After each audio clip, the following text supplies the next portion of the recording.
Hello, I'm Lou and I'm going to explain my Fmod implementation in this Unity project.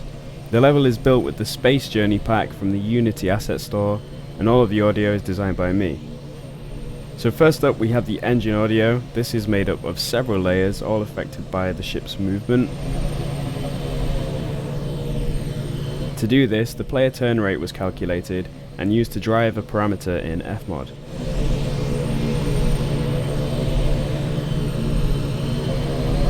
A similar method was used with the ship's speed and the RPM parameter.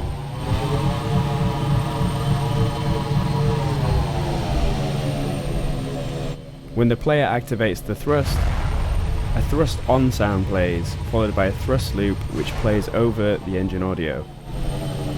This was done using sustain points in Fmod. The loop will play after the thrust on sound until the key is released. The thrust loop is also affected by the RPM and load parameters.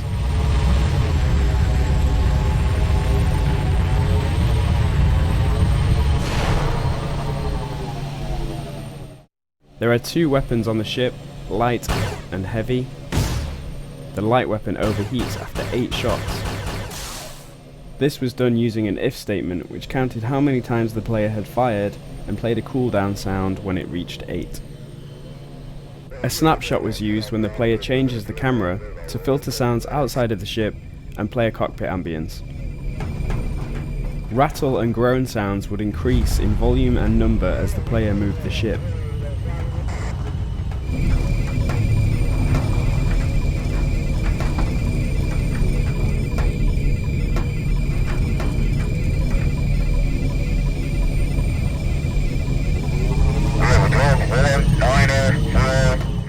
Snapshots were also used for reverb. Once the player collided with an invisible cylinder volume inside the structure, the reverb snapshot would activate. Source loops of metal groaning and creaking were also used inside the structures. These samples are played using Fmod scatter instruments. This was also used for the asteroid fields to play the sounds of rocks cracking and crumbling, as well as satellites playing static, radio interference and beeping.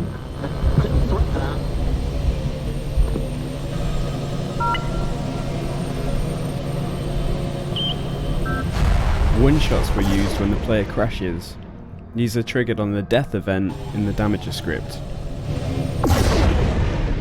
Thanks for watching, and if you have any questions, please get in touch.